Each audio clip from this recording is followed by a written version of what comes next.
अस्सलाम वालेकुम, मैं हूं अलीना फ़ारूक शेख। हम प्रोग्राम में सबसे पहले बात करेंगे 7 रोज़ से इसराइल और फ़लस्तीन के दरमियान जो जंग है वो एक इंतहाई शिद्दत के ऊपर पहुंच चुकी है और नज़र ये आ रहा है इस वक्त कि तमाम फरीकैन की तरफ से, दुनिया की तरफ से राब्ते जारी हैं, कोशिशें भी हो रही हैं, मज़म्मतें भी हो रही हैं, लेकिन अभी तक कुछ मटीरियलाइज़ क्यों नहीं हो पाया है।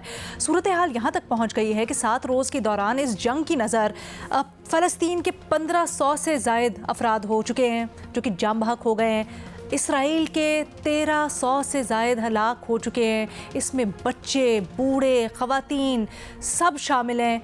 आपको पता है जब तबाही आती है तो वो तो किसी तरह की तफरीक नहीं करती है। बहुत ही अबतर सूरत हाल, जो मनाजिर निकल कर बाहर आ रहे हैं इस पूरे एरिया से। अब यहाँ पर सवाल ये पैदा होता है कि आगे जाकर ये जो पूरा का पूरा कॉन्फ्लिक्ट है कि किस करवट बैठेगा, क्या होगा, वहाँ पर इतना बड़ा ह्यूमैनिटेरियन क्राइसिस बनता चला जा रहा है, इसका हल क्या होगा? क्योंकि ताज़ा तरीन सूरत हाल के मुताबिक तो इसराइल ने फ़लस्तीनियों को 24 घंटों का अल्टीमेटम दे दिया है। उन्होंने कहा है कि जो गाज़ा सिटी है उसको आपने खाली करना है, आप जनूब में चले जाएँ। और क्योंकि फ़ज़ाई के साथ साथ अब टैंक्स भी आएंगे वहाँ पर और ज़मीनी हमले के लिए भी तैयारी की जा रही है। ज़बानी कलामी तो यूएन की तरफ से भी ये कहा जा रहा है इसराइल को कि मत करें। ख़ास तौर पर जब मुहासरा कर लिया जाता है गाज़ा स्ट्रिप का तो ये कहा जाता है कि ये जंगी जुर्म होगा, लोगों को इस तरह महसूर नहीं कर सकते, उन तक बिजली पानी पहुंचने दिया जाए। लेकिन सिर्फ अपीलों और मुतालबात और बयानात से आगे कुछ बात बन नहीं रही, कुछ प्रैक्टिकली हो नहीं रहा कहीं से भी। अमेरिका का हमने देखा कि एंटनी ब्लिंकन पहले मौजूद थे इसराइल में, अब उनके वज़ीर दिफा लॉयड ऑस्टिन भी चले गए हैं, लेकिन ऑस्टिन ने ये कहा है कि हम हर तरह से इसराइल को सपोर्ट करेंगे। अब बड़ी तशवीशनाक सूरत हाल। ऐसे में ये जो इदारे हैं यूनाइटेड नेशंस, OIC, कहाँ है इनका किरदार? ये एक बहुत बड़ा सवाल। ये जो मौजूदा क्राइसिस हमारे सामने है इसको देख लीजिए, मसला कश्मीर देख लीजिए, यूक्रेन रूस का मामला देख लीजिए, सिर्फ इजलासों, मुतालबात, करारदादों, इससे बढ़कर क्या है इनका किरदार? आज ये अपने तज्जियाकारों के सामने हमने सवाल रखा है कि इस तरह की जो तंजीमें होती हैं, पीस मेकिंग तंजीमें, क्या वो गैर मुअस्सर होकर रह गई हैं? क्या वजह है इनकी कि कोई किरदार नहीं अदा कर पा रही? हमें ज्वाइन करें इस डिस्कशन के लिए हफीजुल्लाह नियाजी साहब, उमर चीमा साहब, एजाज सैयद साहब और इरशाद भट्टी साहब भी हमारे साथ मौजूद हैं। एजाज, आपकी राय चाहूँगी सबसे पहले, क्या वजह समझते हैं ये जो सारे मुतालबात हैं, ख़ासकर अब जो हालिया सिचुएशन है उसमें, ये अपीलों से, गुजारिशात से आगे क्यों नहीं मटीरियलाइज हो पा रहे हैं? अलीना, बहुत बहुत शुक्रिया। अलीना, ये पहली दफ़ा नहीं है। आप शाम का मामला देख लें, आप कश्मीर का मामला देख लें, आप इससे पहले जो कॉन्फ्लिक्ट्स आए हैं उनमें मुख्तलिफ इश्यूज़ देख लें। अनफॉर्चुनेट और बिटर हकीकत यह है कि हमारी जो बड़े इदारे हैं, जिसे अक़वाम मुत्तहिदा कह लें या मुस्लिम वर्ल्ड का जो बड़ा इदारा है OIC कह लें, ये इसमें जो ममालिक हैं उसमें जिन लोगों के पास या जिन ममालिक के पास इख्तियार है और जो इसके रुकन ममालिक भी हैं, वो अपने रियासती मफादात, जो अपने मुल्क का मफाद है उसको मद्देनज़र रखते हैं। अगर आप UN की बात करती हैं तो आपको पता है कि UN का तो जो बेसिक थिंकिंग है वो भी जमहूरियत के असूलों पर नहीं है, यानी कि अक्सरियत के असूलों पर नहीं है। वहाँ पे भी 5 ममालिक ऐसे हैं जिनको वीटो का हक दे दिया गया है। आप का पूरा UN के सारे मेंबर्स एक तरफ हो जाएं, उन जो वीटो ममालिक, वीटो पावर के हामिल ममालिक में से कोई एक वीटो कर दे तो वो सारा मामला आगे बढ़ नहीं सकता। यही हाल OIC का है। OIC की भी अहमियत इसमें अरब ममालिक, बिलखसूस सऊदी अरेबिया की जो अहमियत है या सऊदी अरेबिया का जो वज़न है उसकी वजह से है। सऊदी अरेबिया का जो वज़न है वो देखा जाता है, रुकन ममालिक देखते हैं कि सऊदी अरेबिया का वज़न किस तरफ है या झुकाव किस तरफ है। तो अनफॉर्चुनेट और बिटर हकीकत ये है कि हम दुनिया को तो कुजा अपनी कौम है, अपने मुल्क पाकिस्तान की अगर बात करें तो लोगों को हम बताते हैं कि जी मुस्लिम वर्ल्ड है इसीलिए OIC है, मुसलमानों की एक अलग दुनिया है। हालांकि हकीकत जो है वो इससे मुख्तलिफ है। ये मुसलमानों की अलग दुनिया नहीं है। जो जदीद रियासत है वहाँ पर हर मुल्क अपने रियासती मफादात को देखता है, अपने मफादात को देखता है और अपने मफादात की बुनियाद को मद्देनज़र रखकर ही वो फैसले करता है। और ये जो कैपिटलिज्म का भी बुनियादी असूल यही है और ये दुनिया कैपिटलिज्म के ऊपर चल रही है। तो अनफॉर्चुनेट और बिटर हकीकत यही है कि जिन अदारों को आप और हम समझते रहे हैं या समझाते हैं लोगों को कि ये कॉन्फ्लिक्ट ख़त्म कराएंगे, वो कॉन्फ्लिक्ट ख़त्म नहीं कराते।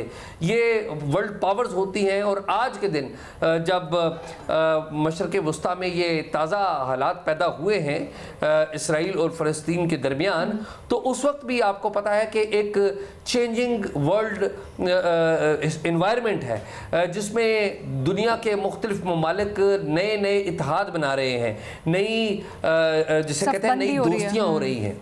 तो इसमें जो इदारे हैं, रवायती इदारे जो दूसरी जंग अज़ीम के बाद बने थे, वो पहले भी कोई इतना बड़ा मौसर किरदार उन्होंने अदा नहीं किया था। अब क्या समझा जाए, क्या ये बिल्कुल बेसूद हो गए, इनका कोई फ़ायदा नहीं रहा तो ये इदारे ख़त्म ही कर दें फिर? देखिए, ऐसा भी नहीं है कि बिल्कुल बेसूद हो गए। जो पॉलिटिकल क्राइसिस है उनमें ये कोई मौसर किरदार अदा नहीं कर सकते, लेकिन बाज़ जो ग्लोबल चैलेंजेस हैं, आपको पता है कि अक़वाम मुत्तहिदा की तरफ से जो SDGs दिए गए हैं, जो ग्लोबल अहदाफ दिए गए हैं, उनके ऊपर मुख्तलिफ ममालिक मिलकर भी काम करते हैं। ऐसा नहीं है कि हर एक मामले पर ही इख्तलाफ है।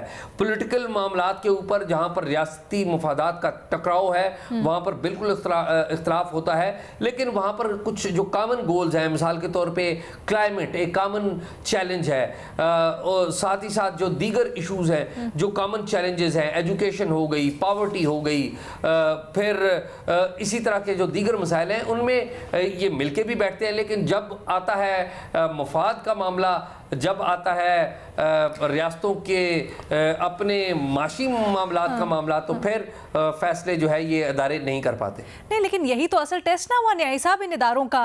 इसी वक्त के ऊपर तो इन इदारों को ज़्यादा अपना मौसर किरदार शो करने की ज़रूरत होती है। अलीना, मैंने तो कभी नहीं देखा पूरे जब से ये UN तश्कील पाई गई है कि उसे कोई ऐसा कॉन्फ्लिक्ट जिस पे दुनिया इस तरह अड़ी हुई हो उसको रिजॉल्व कर सकी हो। हर मुल्क ने मसलन जो कुछ अब हुआ है कि अमेरिका की रेजोल्यूशन थी वो वैसे उसको वोट्स नहीं मिल सके, उन्होंने पेश नहीं की। जो कतर की रेजोल्यूशन थी इसमें इजराइल को कंडेम किया गया था और जंग को फौरी तौर पर रोकने का कहा गया था। उसमें 10 बंदों ने हक पे वोट दिया, 5 अब्सटेन किया और US ने वीटो कर दिया। देखिए, लीग ऑफ नेशन जब टूटी थी तो उसकी क्या वजूहत थी? आखिर इतना 20-22 साल बाद एक इतना बड़ा इदारा जो था वो तोड़ फोड़ का शिकार हो गया, गैर मौसर हो गया। बिल्कुल यही हो रहा था। अब ये इन्होंने एक पर्दा रखा हुआ है कि अब चलो ठीक है, कभी ना कभी कोई ना कोई डिस्कशन हो जाती है, कोई ये इसको कहना चाहिए आर्बिट्रेशन तो हो सकती है UN में। ये नहीं हो सकता कि आप जो है इंसाफ के ऊपर, जैसे एजाज ने कहा है कि जमहूरियत के ऊपर फैसले कराएं। देखें कि हाँ, ये बड़ी अजीबोगरीब जंग हो रही है। इसके अंदर ये पहली जंग है जिसको यहाँ पाकिस्तान में कम से कम मैं जिन लोगों के हल्कों में बैठता हूँ या उठता हूँ जो इसके ऊपर डिस्कशन करते हैं, मैंने देखा कि उनको इसकी कॉम्प्रिहेंशन उस तरह नहीं है। जहन में रखें कि फलस्तीन जो गजा के जो लोग हैं, फॉर दैट मैटर, और बाय एंड लार्ज पूरी फलस्तीनी जो है, they want nothing to lose. हमारी गलत फहमियां है कि उनके 1500 या 15,000 या 15 लाख बंदे जो है वो शहीद हो गए तो वो बड़ा लूज कर जाएंगे। भाई ये तो उनके साथ तो हो रहा है। खबर ये नहीं है कि आज जो है गजा में 1500 बंदे शहीद हो गए। खबर ये है, पहली दफा खबर ये है 1948 के बाद के 1300 इसराइली जो है वो लोग कबायतल बन गए हैं। ये बहुत बड़ी खबर है, ये कभी इस तरह नहीं हुआ था।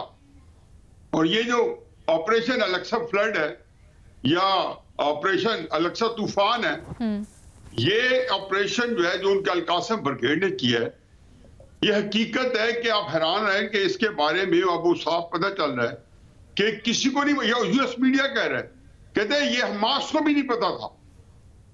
जो उनको ओवरऑल उनका जो मिलिटेंट विंग है उसके अंदर भी एक सेलेक्टेड लोगों को पता था। वो कहते हैं जी इससे बड़ा कॉम्प्रिहेंसिव प्लान नहीं हुआ, क्योंकि इजराइल की टेक्नोलॉजी जो है दुनिया में चेरिश की जाती है। इसराइल की जो डिटेक्शन है, जो पावर है उनके पास, जो उनके पास चीजें, लोग हमें बताया जाता है कि हमारी एजेंसीज ने इजरायली टेक्नोलॉजी हासिल कर ली है कि अलीना अपने कमरे में क्या गुफ्तगू कर रही है ताकि उस तक पहुंच सके। ये इजराइल के पास टेक्नोलॉजी है, लेजर बीम्स के जरिए या जो कुछ है, क्या क्या पता नहीं नाम है। क्राइसिस ये है जी कि ये जंग जो है अलीना, ये रुकने वाली नहीं है। कल जिसको कहना चाहिए कि मैंने पिछले भी हमने डिस्कस किया, मैंने कहा जी इन्होंने बहुत ज्यादा टारगेट अचीव कर दिया। पहला टारगेट तो ये अचीव कर लिया है कि इजराइल अब सऊदी अरेबिया के साथ ताल्लुकात बना के देखे, किसी मुसलमान के साथ अब वहां जाके देखे, ये सारी इनकी बेंसी जो है ना ये वाइंड अप कर जाएंगी। तुर्की के साथ तो पुरानी हिस्ट्री है, वो एक और चीज है।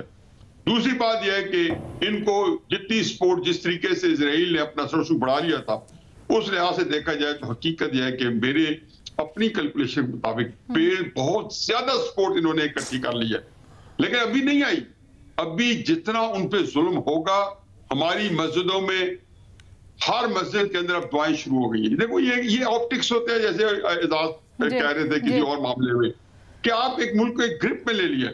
दूसरा जो अहम बात है वो ये है कि जिसमें ईरानियन प्रेसिडेंट ने कल कहा है और बिल्कुल सही कहा है कि ये ड्रॉ इन कर रही है और लोगों को, मुल्कों को। इराक थोड़ा करवट बदल रहा है, सीरिया ऑलरेडी थोड़ा इन्वॉल्व है, लेबनान से थोड़ी बहुत झड़पें चल रही हैं, लेकिन ये 1-2 दिन की बात है। इजराइल ने नहीं रुकना, उसके अंदर एक हुब्रेस है, उसके अंदर जोम है, उसको खपते अजमत है।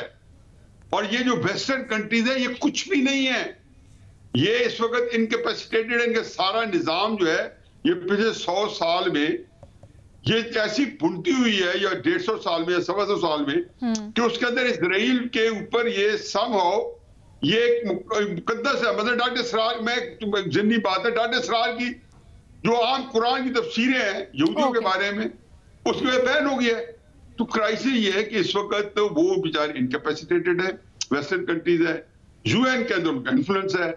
इसलिए ना मैं कोई वहां उम्मीद लगा के बैठा हूं, ना आपको डिस्कशन में लाना चाहिए।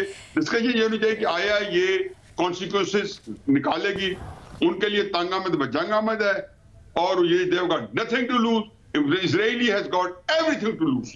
जितनी बढ़ेगी, जितनी आग बढ़ेगी, मुझे बहुत खतरनाक। लेकिन सर आपने बहुत पर्टिनेंट सवाल उठाया कि जैसे आपने इसके ऊपर राय भी दी कि क्या हासिल किया हमास ने, खास तौर पे फ़लस्तीनियों ने क्या हासिल किया।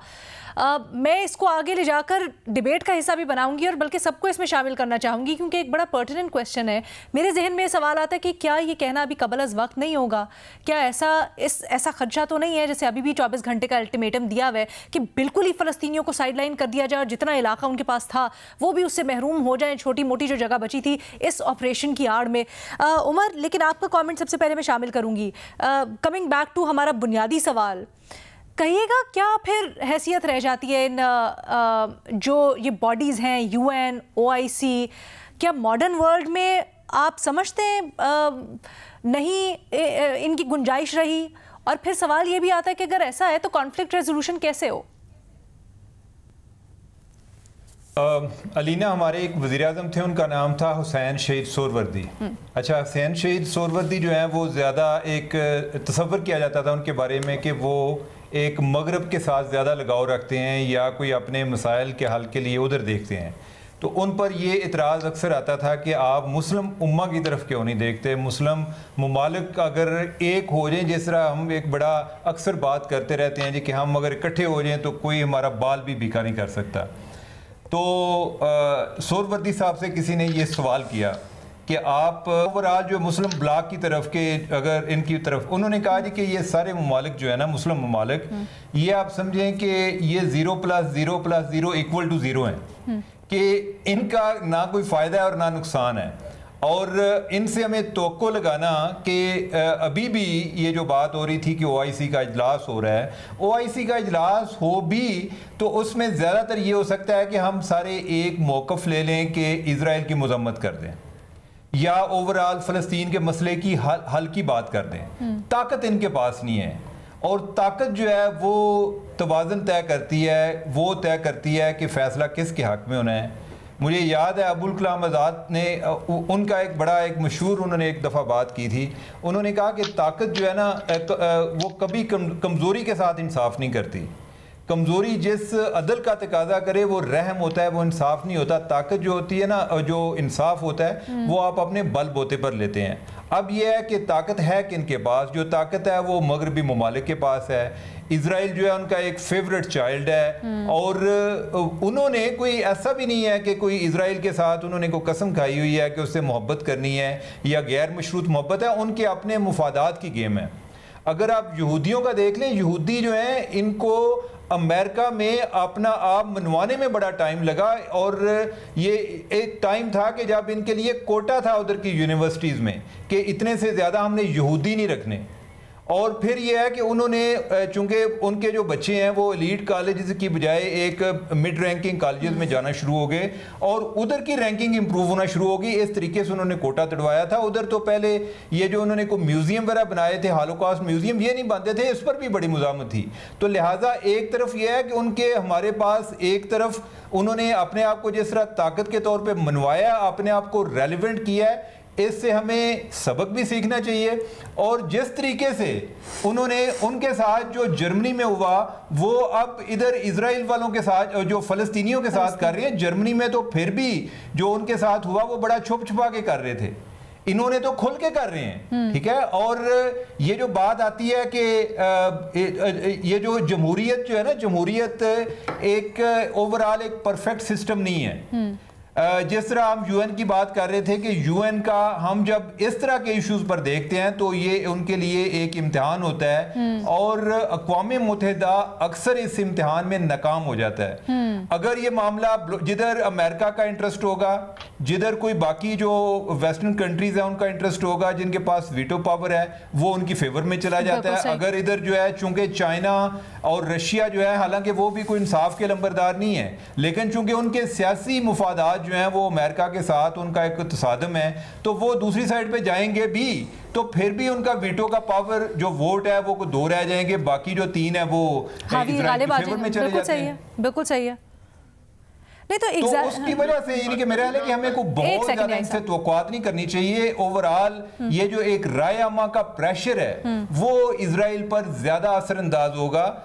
बाकी मैं नहीं समझता कि कोई इस पे कोई उन पर कोई इक़्तिसादी पाबंदियां लग जाएंगी। इक़्तिसादी पाबंदियां क्या लगनी है? जिन्होंने अपना वीटो पावर इस्तेमाल करनी है वो उधर अपने जंगी बेड़े भेज रहे हैं, वो उधर इजराइल की मदद के लिए, उसको हेल्प करने के लिए हर तरह की ताउन फ्राहम कर रहे हैं। ठीक है जी, एक छोटी सी हमने ब्रेक लेनी है, उसके बाद वापस आते हैं। इरशाद भट्टी साहब का कमेंट भी शामिल करेंगे और फिर ऑफ कोर्स डिबेट को आगे बढ़ाएंगे।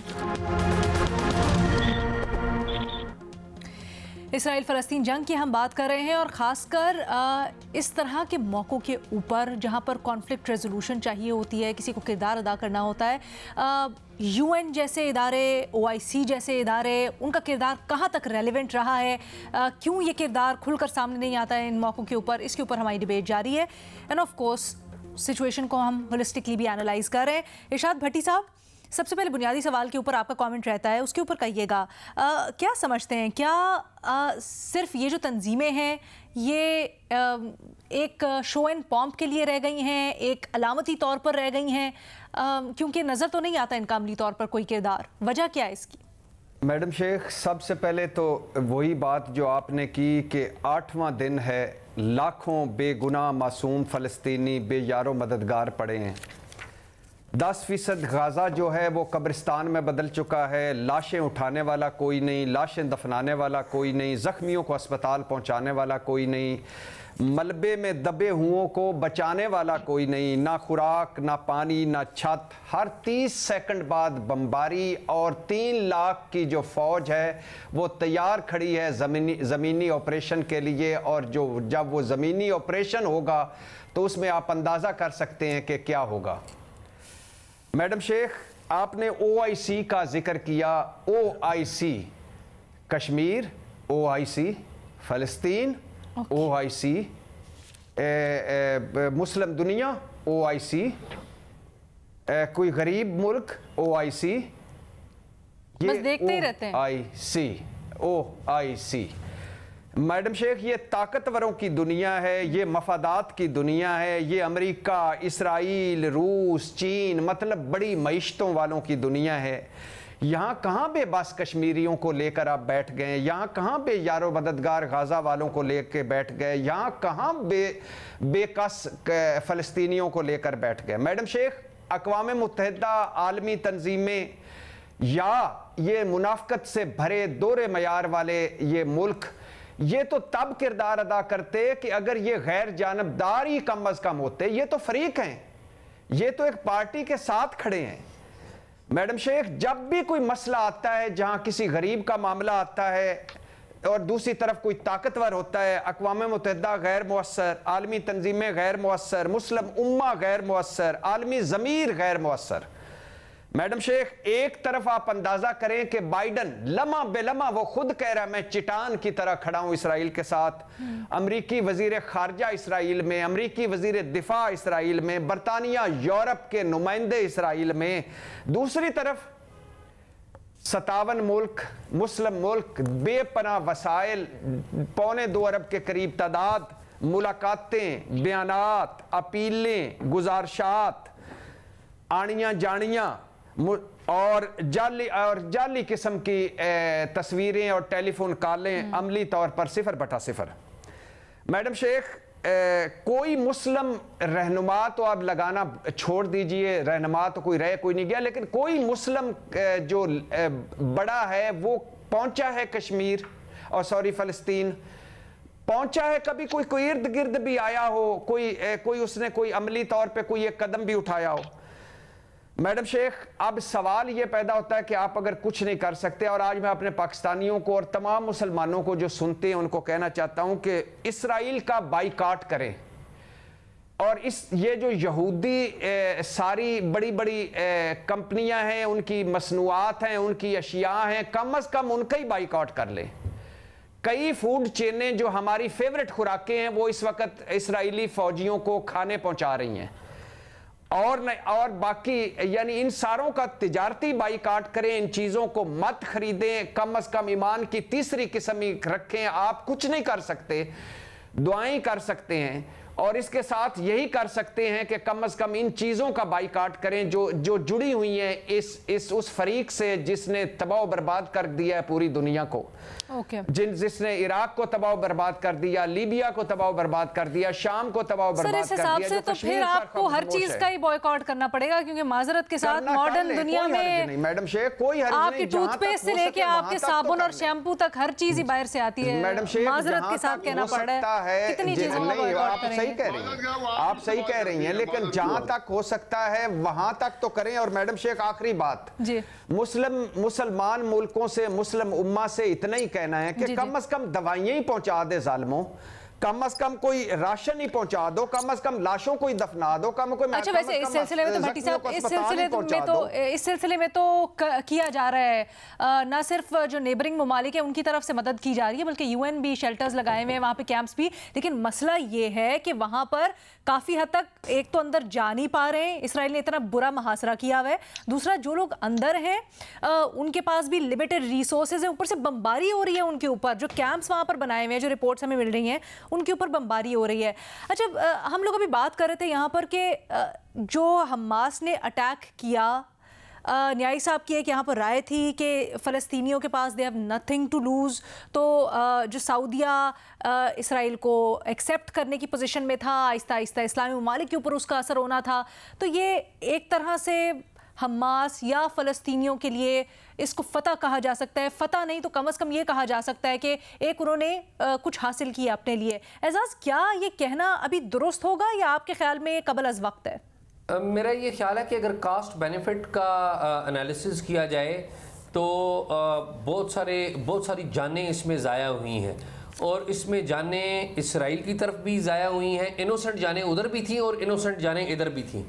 तो अगर जो बेगुनाह और निहत्ते लोग मारे गए हैं, फ़लस्तीन में मारे गए हैं या उस तरफ भी मारे गए हैं, तो उनका कास्ट बेनिफिट देखा जाए तो मेरा ये ख्याल है कि ये ख्याल करना कि जी इससे बड़े को मुफादात हासिल कर लिए गए हैं, मैं नहीं समझता कि मुफादात हासिल कर लिए गए हैं। अभी हम डिस्कस क्या कर रहे हैं, हम डिस्कस ये कर रहे हैं कि दुनिया की जो बड़ी बड़ी जो अदारे हैं वो गैर मौसर क्यों हो चुके हैं, क्योंकि वहाँ पर वर्ल्ड पावर्स, वो वाली पावर्स जिनके पास पैसे हैं, मईशत जो अच्छी है, टेक्नोलॉजी है, दुनिया पर हुक्मरानी है, अपने आप को रेलेवेंट किया हुआ है, वो बड़ी बड़ी जो अदारे हैं उनको बेबस कर देते हैं। और साथ ही दूसरे उसी सांस में हम कहते हैं कि नहीं जी ये जो कुछ हुआ है उसका तो बड़ा फायदा हो गया है, एक चिंगारी उठी। देखिए कास्ट क्या दिया आपने, 69 बेगुनाह लोगों की लाशें, जो लोग मरे हैं वो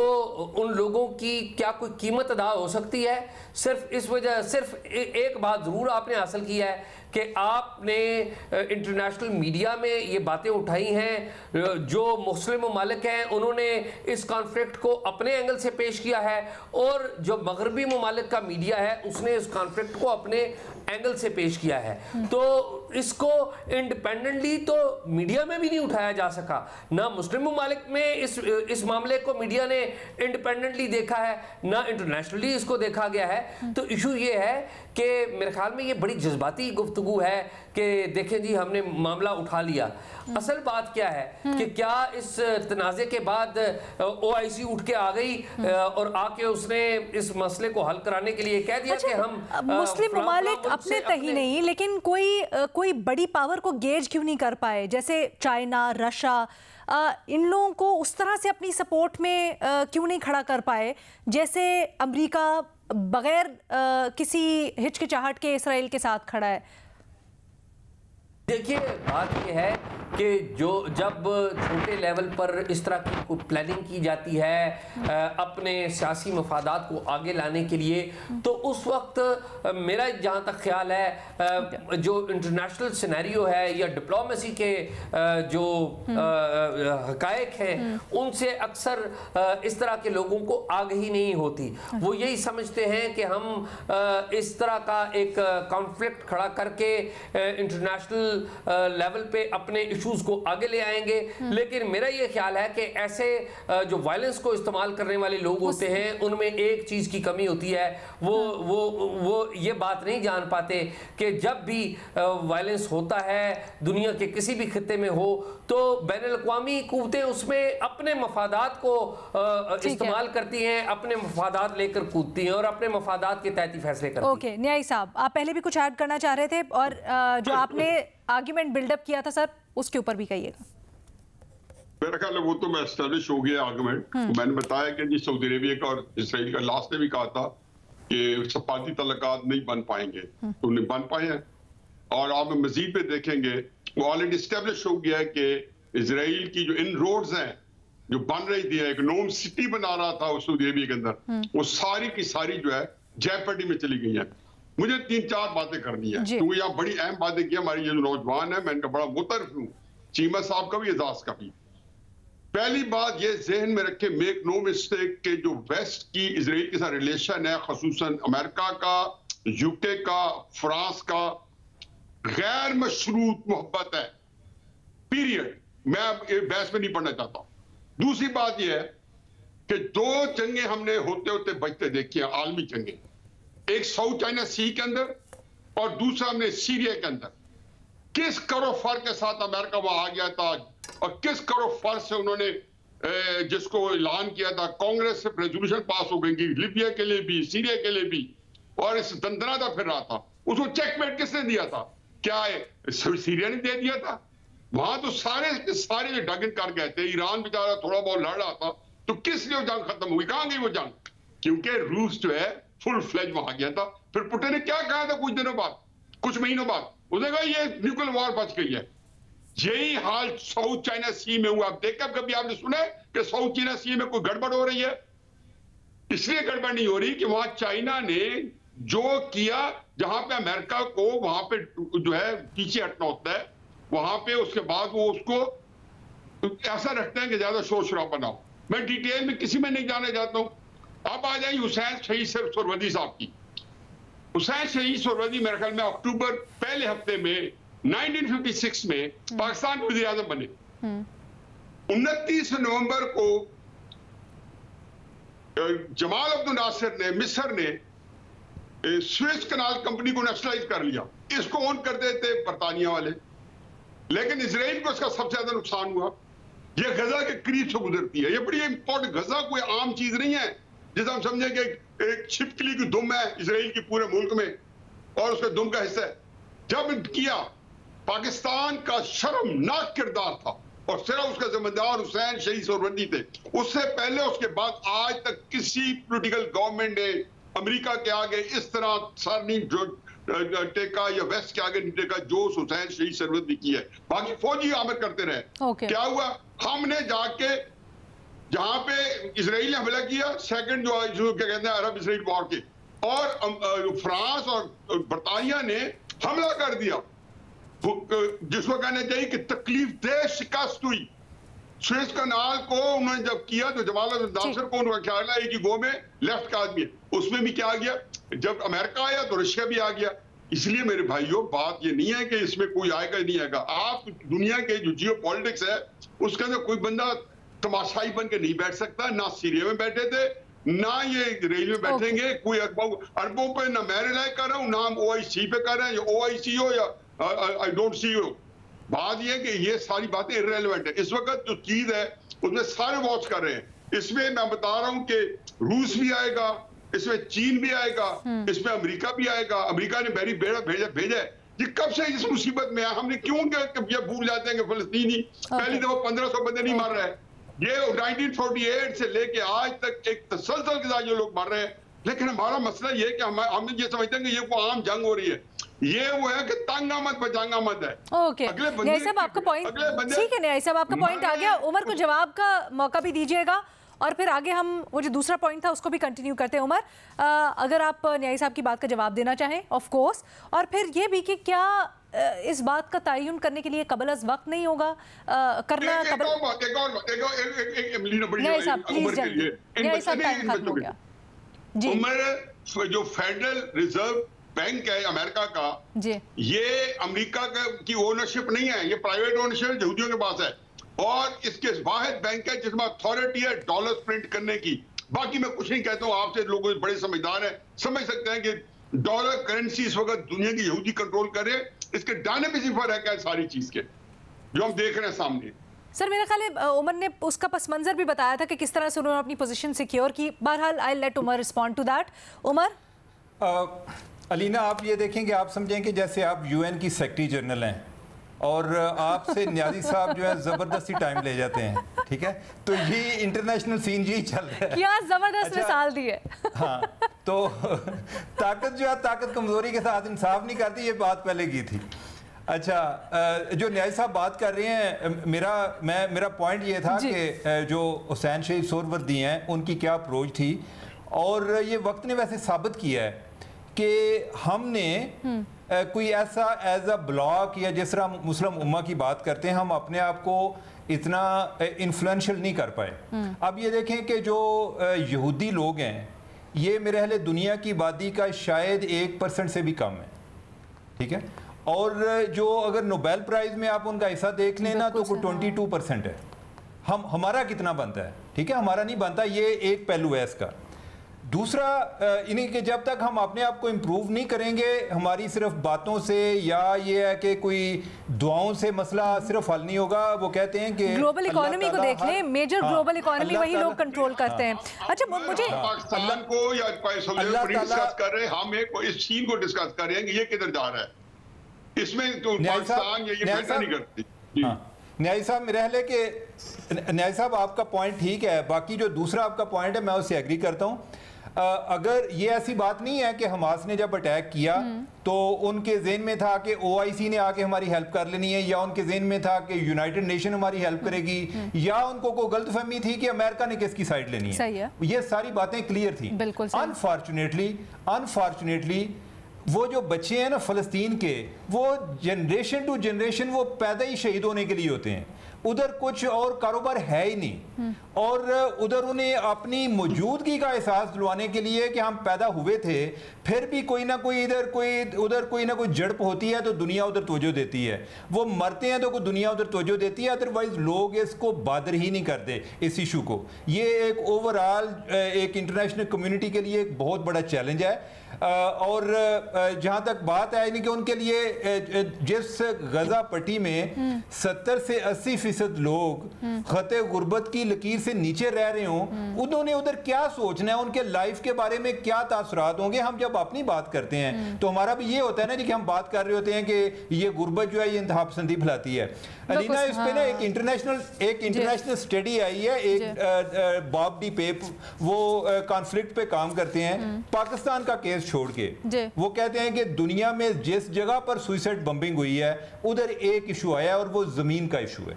ठीक है कि लोग अपनी जमीन के लिए जान तक कुर्बान करने के लिए तैयार होते हैं। हम असल में इस चीज को फील नहीं करते, हमें लगता है कि गजा ने अचानक अटैक कर दिया। अब अगर रोजाना की बुनियाद पे उनकी तज़हीक होगी, तजलील होगी, तो वो एक लावा जो है वो आपका बनता रहता है। अब इशू ये भी बन गया कि अगर जिस तरह सऊदी अरब या बाकी ममालिक इजराइल को तस्लीम कर लेंगे तो उनका कोई जिक्र होगा ही नहीं, तो उनके लिए मेरे ख्याल वैसे ही ये जिंदगी मौत का मसला बना हुआ था। जो उन्होंने अचीव किया और जो उनके साथ हो रहा है, आई डोंट थिंक कि ये उनके लिए सरप्राइज है। इस काम के लिए ये वो एक्सपेक्ट कर रहे होंगे कि ये चीजें होनी है उसके नतीजे में। नहीं, हम बिल्कुल ये नहीं कह रहे कि सरप्राइज है, लेकिन हम ये ज़रूर सवाल रख रहे हैं आगे। भट्टी साहब प्लीज़ फाइनल कमेंट्स आपके भी, कि क्या हम ये तयन कर सकते हैं या ये कबल अज़ वक्त होगा कहना कि इस सारे मामले से क्या हासिल होगा?